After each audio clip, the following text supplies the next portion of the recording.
Hello दोस्तों। कैसे हैं आप लोग। मैं आशा करता हूँ आप सब लोग अच्छे होंगे, खुश होंगे, प्रसन्न होंगे, स्वस्थ होंगे। तो दोस्तों, आज हम फिर से अपने इस लक्ष्य यूपीएससी सीएससी के चैनल के माध्यम से फिर से आज हम लोग चर्चा करेंगे अपने पिछले टॉपिक पर, सिंधु घाटी सभ्यता पर, इंडस वैली सिविलाइजेशन पर। जो मुझे याद है कि मैं आप लोगों को इस चैनल के माध्यम से 2 वीडियो उपलब्ध करवा चुका हूं, जो इंडस वैली सिविलाइजेशन सिंधु घाटी सभ्यता part 1 and Indus valley civilisation Sindhu घाटी सभ्यता पार्ट 2। तो ये 2 वीडियो आ चुकी हैं इस चैनल के माध्यम से। आज तीसरी वीडियो मैं बनाने जा रहा हूं और उस पर मैं चर्चा आप लोगों के साथ करूंगा इस माध्यम से, इस चैनल के माध्यम से। तो दोस्तों, जो भी ये हिस्ट्री से रिलेटेड मॉड्यूल्स, चैप्टर और टॉपिक डिस्कस किए जा रहे हैं, उसको आप मेरे इस चैनल के हिस्ट्री ऑप्शनल का जो मेरा प्लेलिस्ट है इस चैनल में, उसमें जाके आप सीरियली सारी वीडियोस को देख सकते हैं।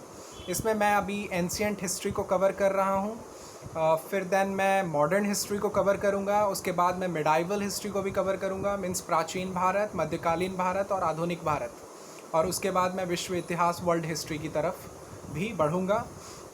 तो धीरे धीरे एक सीक्वेंस में जो है वो सारी चीज़ों को मैं आप लोगों को क्लियर करूँगा इस वीडियो के माध्यम से।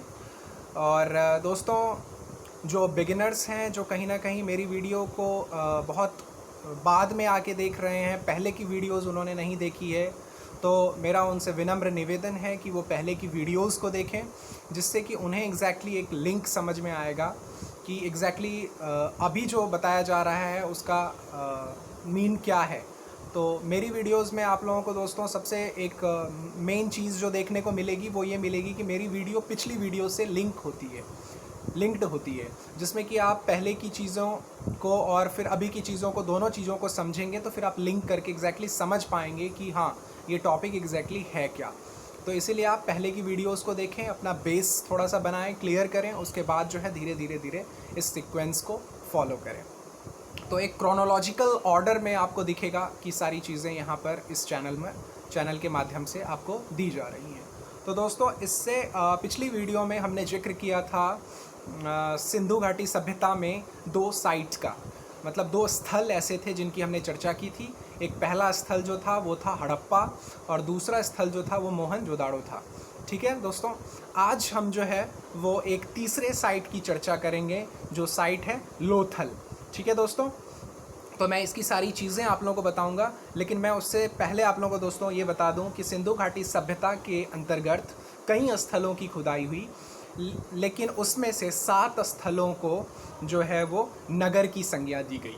ठीक है दोस्तों, क्या बताया मैंने, इसे ध्यान से सुने और कहीं पर भी आप हो तो इसे नोट डाउन कर ले। मैं हर वीडियो में आप लोगों से ये निवेदन करता हूँ कि आप मेरी वीडियो को सुनते सुनते साथ साथ नोट डाउन भी करें, अपना नोट्स भी बनाते चलें। ठीक है दोस्तों, तो मेरा ये कहने का मतलब है कि जितने भी स्थलों की खुदाई हुई उसमें से 7 ऐसे स्थल थे, जिसमें से 2 स्थल आप पढ़ चुके हैं, बचे हुए आपके 5 स्थल मैं इन वीडियोज़ में आपको बताऊंगा।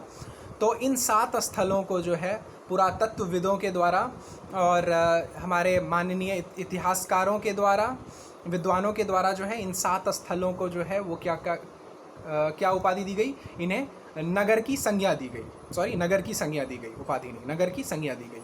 तो उसमें 2 हम पढ़ चुके हैं, आज तीसरे को हम जो है वो डिस्कस कर रहे हैं, किसको, तो लोथल को। ठीक है दोस्तों, तो मैं सबसे पहले दोस्तों आप लोगों को बता दूं कि जो ये लोथल है, इसकी खोज किसने की, तो इसकी खोज की SR राव ने।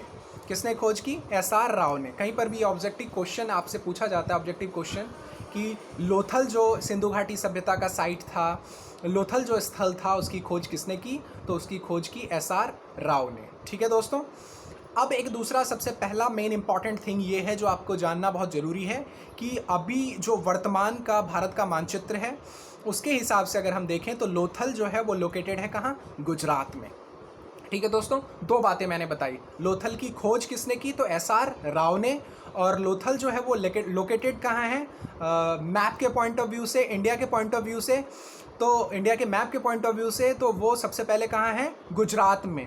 और भोगवा नदी है एक जो गुजरात में बहती है, उस भोगवा नदी के तट पर जो है ये गुजरात अवस्थित है। ठीक है दोस्तों, तो अब लोकेशन वाइज हम समझ चुके हैं इस चीज़ को। और एक सबसे इम्पॉर्टेंट चीज़ मैं आप लोगों को बता दूं दोस्तों कि अगर आप यूपीएससी सिविल सर्विसेज के एग्ज़ाम के लिए अगर आप अपनी रणनीति बनाकर चल रहे हैं तो यूपीएससी में हिस्ट्री ऑप्शनल में एक पहला क्वेश्चन जो होता है, फर्स्ट क्वेश्चन जो सारे एस्पिरेंटों के लिए कॉमन होता है, याद रखिएगा, हिस्ट्री ऑप्शनल बता रहा हूँ मैं, ना कि GS 1 का हिस्ट्री बता रहा हूँ। हिस्ट्री ऑप्शनल में एक क्वेश्चन मैप से रिलेटेड रहता है जो क्वेश्चन 50 नंबर का होता है, जो फिक्स है कि 50 मार्क का एक मैप से रिलेटेड क्वेश्चन आएगा। उस क्वेश्चन को क्लियर करने के लिए दोस्तों मैं आप लोगों को बता रहा हूँ कि ग्रेस लेने के लिए अपने इस हिस्ट्री जैसे ऑप्शनल सब्जेक्ट में अच्छी रैंकिंग लाने के लिए, मार्क्स अच्छे बढ़ाने के लिए आप इस मैप वाले एरियाज़ पर अपनी अच्छी पकड़ बनाएं। तो मेरा एक हिंट अपनी तरफ से समझें, इसे माइंड में आप हिट करवाएं कि आप जब कभी भी हिस्ट्री के किसी भी टॉपिक को पढ़ें तो उसे मैप से रिलेट करके पढ़ें। ठीक है दोस्तों, जिससे कि अब दूसरी बार जब आप उस साइट्स को या उन जगहों को पढ़ेंगे तो आपके माइंड में हिट होना चाहिए कि हाँ एग्जैक्टली ये प्लेस यहाँ है, ये प्लेस यहाँ है, यहाँ का ये फेमस है। तो मैप के पॉइंट ऑफ व्यू से पढ़िए, सारे जो साइट हैं, जो प्लेसेस हैं, जो रिवर हैं, हर चीज़ को मैप के एंगल से पढ़िए। ठीक है दोस्तों, तो दो महत्वपूर्ण बातें मैंने लोथल से आप लोगों को बताई। तीसरी महत्वपूर्ण बात जो है लोथल से संबंधित, मैं वो ये बता दूं आप लोगों को कि सर्वप्रथम चावल का जो साक्ष्य है वो कहाँ पर मिला, लोथल में ही मिला। तो पहली बात लोथल की खोज SR राव ने की। दूसरी बात, गुजरात के भोगवा नदी के तट पर ये जो लोथल क्षेत्र है वो अवस्थित है। अभी वर्तमान के दृष्टिकोण से हम देखें तो ये गुजरात राज्य में है। ठीक है, तीसरी बात मैंने आप लोगों को बताई कि सर्वप्रथम जो है चावल का साक्ष्य भी हमें कहाँ मिला है, तो वो दोस्तों लोथल में ही हमें मिला है। ठीक है दोस्तों, तीन बातें मैं आप लोगों को बता चुका हूँ। उसके बाद दोस्तों मैं अगर बात करूं तो जब प्राचीन समय में इस लोथल की खुदाई हुई थी, इस लोथल का जो ये क्षेत्र था, ये लोथल साइट था, यहाँ पर जब खुदाई हुई, पुरातत्वविदों ने जब इसकी खोज की, खुदाई की, तो उसमें उन्हें एक बहुत ही महत्वपूर्ण चीज़ मिली। वो क्या मिली, बंदरगाह। तो बंदरगाह मतलब दोस्तों आप ये समझो port, English medium focus, port.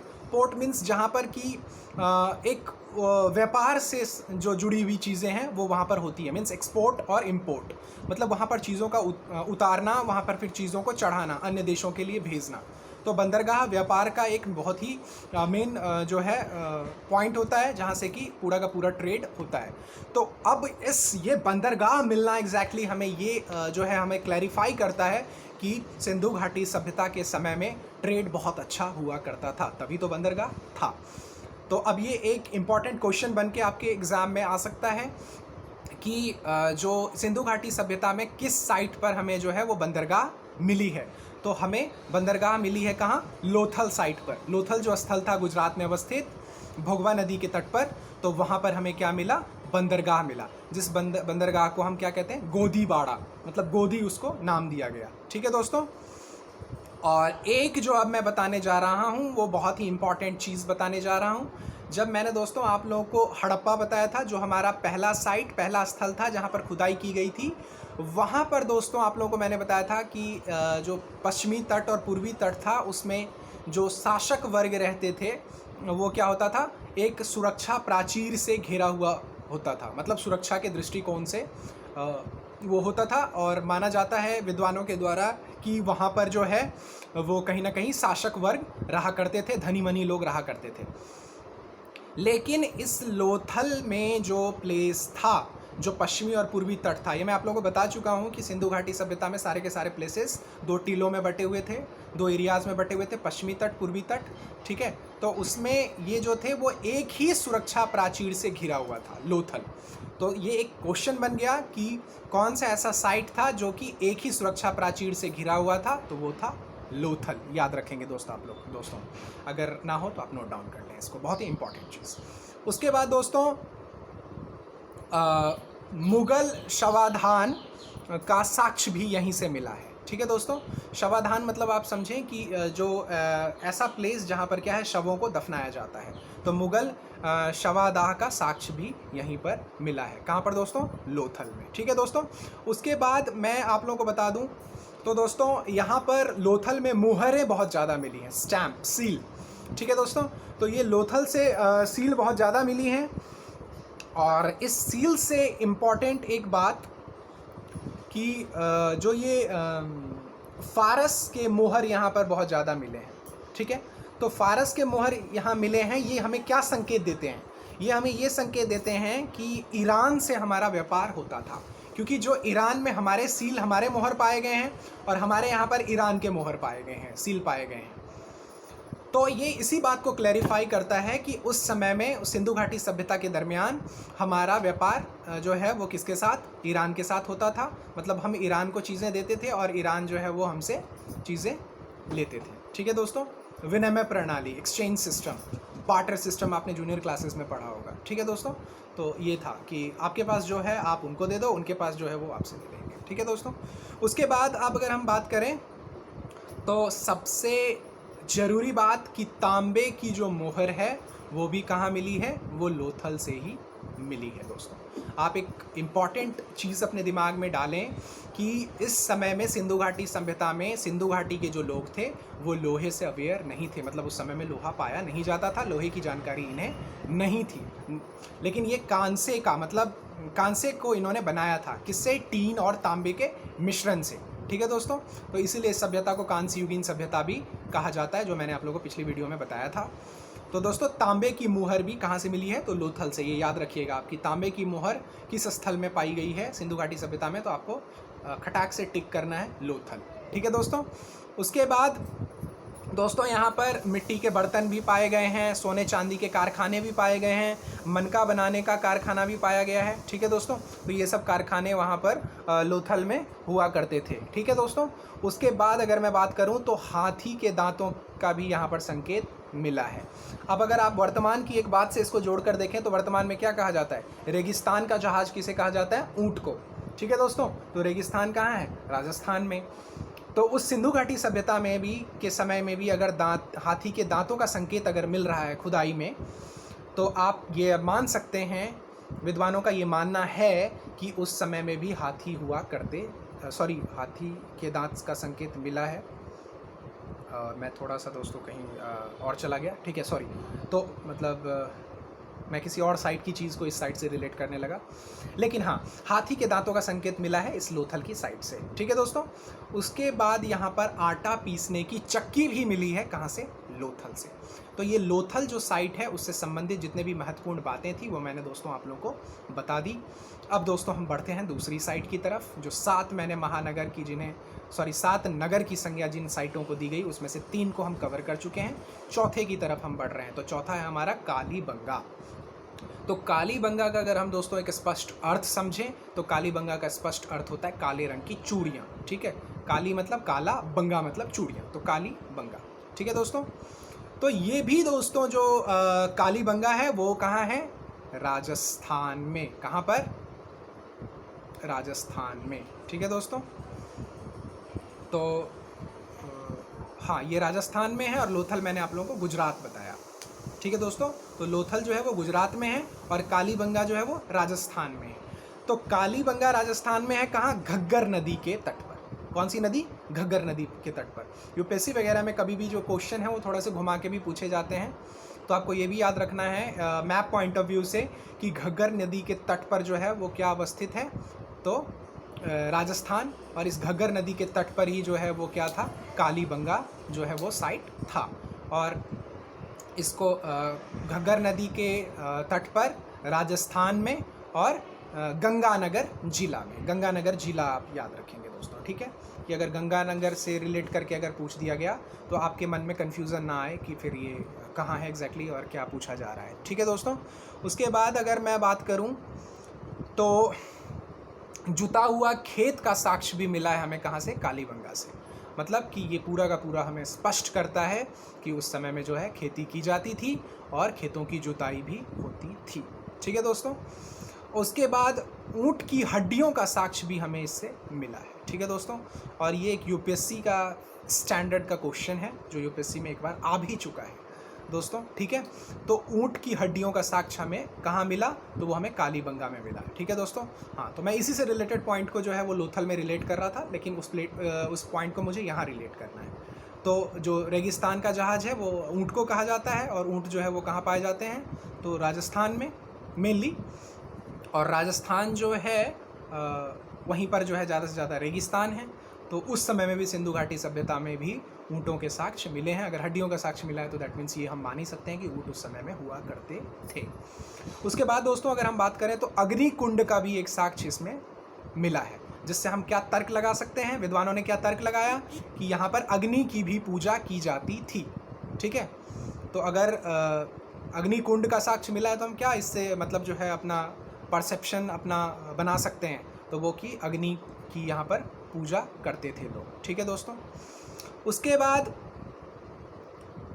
नक्काशीदार अलंकृत ईंटों का साक्ष्य भी यहाँ से मिला है। नक्काशीदार मतलब जो पत्थरों वगैरह को तराशते हैं, उससे एक अच्छा डिज़ाइन तैयार करते हैं, एक अच्छा स्कल्पचर तैयार करते हैं, अच्छी डिज़ाइनिंग तैयार करते हैं। तो उस तरह की चीज़ें भी इस जो है साइट पर देखने को मिली, ठीक है दोस्तों। तो मतलब कुछ आर्ट वर्क किया हुआ दीवारों पर या उन पत्थरों पर और ईंटों पर, ठीक है दोस्तों। और उसके बाद एक मिट्टी की पट्टिका मिली है, जिस मिट्टी की पट्टिका में देखा गया है कि एक व्यक्ति अपने साथ बकरी ले जा रहा है, जिससे मतलब आप क्या समझ सकते हैं, विद्वानों ने क्या तर्क लगाया है कि डोमेस्टिकेशन मतलब जानवरों को पालतू बनाने का भी जो है अनुमान इस साइट से लगाया गया है कि लोग जो है वो क्या करते थे, पशुओं को पालते थे। उसमें भी आपने हिस्ट्री में ये ज़रूर चीज़ समझी होगी कि सबसे पहले जो है लोगों ने किस जानवर को पालतू बनाया और क्यों बनाया, ये सब सारी चीज़ें हिस्ट्री से रिलेटेड हैं। तो मतलब इस साइट से हमें ये अनुमान हम लगा सकते हैं, विद्वानों ने ये अनुमान लगाया है कि उस समय के लोग जो हैं वो जो है वो जानवरों को पालतू बनाया करते थे, ठीक है दोस्तों। और एक बहुत ही इम्पॉर्टेंट मैं चीज़ बताने जा रहा हूँ, जो ये है कि अगर मैंने हड़प्पा में आप लोगों को बताया था कि दुर्ग मतलब क्या, वही सुरक्षा प्राचीर से घिरा हुआ पूर्वी टीला, उस टीले में उसको नाम दिया गया दुर्ग। तो ये सिर्फ कालीबंगा एक ऐसा साइट है जहाँ पर हमें दुर्ग के साक्ष्य नहीं मिले हैं। तो आपको ये क्वेश्चन पूछा जा सकता है कि कौन सा ऐसा सिंधु घाटी सभ्यता का स्थल है जहाँ पर दुर्ग नहीं पाया गया है। तो आपको याद रखना है कौन सा, तो कालीबंगा, ठीक है दोस्तों। तो आज हमने डिस्कस किया लोथल को, उसके बाद हमने डिस्कस किया कालीबंगा को। लोथल में मैंने आपको उसकी खोज बताई किसने की, उसके बाद वो कहाँ अवस्थित है वो मैंने आप लोगों को बताया। उसके बाद सर्वप्रथम चावल का साक्ष्य वहाँ पर मिला, वो मैंने आप लोगों को बताया। बंदरगाह गोदी का साक्ष्य, गोदीबाड़ा का साक्ष्य भी वहीं मिला। एक सुरक्षा प्राचीर से घिरा हुआ सिर्फ और सिर्फ एक जो साइट है वो लोथल है, ये भी मैंने आप लोगों को बता दिया। उसके बाद मुगल जो शवाधान का साक्ष्य भी यहीं से मिला। उसके बाद फारसों की मुहरें यहाँ पर मिली हैं, जो हमें ये बताती हैं कि उस समय में जो है वो ईरान के साथ हमारा जो है व्यापार होता था, और ईरान का व्यापार हमारे साथ होता था क्योंकि ईरान की मोहरें हमारे यहाँ मिली हैं और हमारी मोहरें ईरान में मिली हैं। तो इससे दोस्तों इसके बाद मैंने आप लोगों को बताया कि तांबे की मुहर जो है सबसे पहले कहाँ से पाई गई, तो लोथल से पाई गई। उसके बाद मिट्टी के बर्तन, सोने चांदी के कारखाने, मनका बनाने का कारखाने का साक्ष्य में मिला है। हाथी के दांत का संकेत मिला है, आटा पीसने की चक्की मिली है। तो ये सब सारे जो महत्वपूर्ण खोजें थी वो इस लोथल से रिलेटेड थी। उसके बाद मैंने आप लोगों को कालीबंगा बताया। तो इस तरीके से, और इसमें मैंने 2-3 इंपॉर्टेंट क्वेश्चंस भी बनाए जो एक क्वेश्चन के रूप में एग्ज़ाम में आ सकते हैं। तो दोस्तों आप को अगर ना समझ में आया हो एक बार, तो आप इस वीडियो को दोबारा देखें, रिपीट कर के देखें, और कहीं ना कहीं सारी वीडियो को आप सीक्वेंस में देखें, जिससे कि आप मेरी पिछली वीडियो को देखेंगे तो आपको अभी की वीडियो जो है, ये करंट वीडियो जो है, ये समझ में आएगी। और इससे क्या होगा कि आप एक सही पैटर्न को फॉलो कर पाएंगे और अपनी नॉलेज को थोड़ा सा इनरिच कर पाएंगे इस हिस्ट्री में, ठीक है दोस्तों। और मेरी आप लोगों से यही दिली गुजारिश कि एक धैर्य बना के रखें। अगर आप धैर्य बना के रखेंगे तो ये मेरा वादा है कि मैं इस चैनल के माध्यम से हर एक रिसोर्स आप लोगों को उपलब्ध करवाऊंगा। उसमें थोड़ा सा समय लगेगा, वो दोस्तों इसलिए लगेगा क्योंकि मैं अकेला जो है इन सारे रिसोर्सों को जुटाने में लगा हुआ हूँ, और अकेले इन सब सारी चीज़ों की भरपाई करना, जुटाना, अपलोड करना, कहीं ना कहीं जो है फिर उसको आप लोगों के समग्र जो है हाजिर करना इस चैनल के माध्यम से थोड़ा सा एक टास्क है, टफ़। लेकिन मेरे लिए टफ़ नहीं है, मैं सारी चीज़ों को उपलब्ध करवाऊंगा आप लोगों को। बस थोड़ा सा धैर्य बना के रखें निरंतरता बनाए रखें और कड़ी मेहनत ही आपका एक मूल मंत्र होना चाहिए। उस कड़ी मेहनत को अपना एक मूल मंत्र माने और कड़ी मेहनत करते रहें, धैर्य बनाकर अपने विल पावर, अपनी कंसिस्टेंसी को मेंटेन करते हुए रेगुलरिटी के साथ पढ़ाई करते रहें। मेरा यकीन है कि आप लोगों को सफलता ज़रूर मिलेगी। और दोस्तों, मैं आशा करता हूं कि मेरी ये वीडियो आप लोगों को बहुत अच्छी लगी होगी। और बस मैं आप लोगों से दोस्तों ये निवेदन कर रहा हूं कि जहां तक अपने फ्रेंड सर्कल में अपने मित्रगणों को या जो भी बच्चे आप लोगों को लग रहे हैं कि इस कॉम्पिटिटिव एग्ज़ाम वगैरह के लिए उत्साहित हैं या वो करना चाहते हैं, उन्हें इस वीडियो को आप रिकमेंडेड करें, शेयर करें, उन्हें लाइक करने को कहें। तो इससे क्या होगा दोस्तों, मेरी पॉपुलैरिटी नहीं बढ़ेगी, मेरा फ़ायदा नहीं बढ़ेगा। मेरा ये मानना है कि ये उन लोगों तक पहुंचेगा जिनके पास की कहीं ना कहीं रिसोर्स की कमी है और वो इसको अपना एक जरिया मानेंगे और इससे वो भी अच्छा करेंगे और हमारे देश में ज़्यादा से ज़्यादा अधिकारी बनेंगे, जो कि कहीं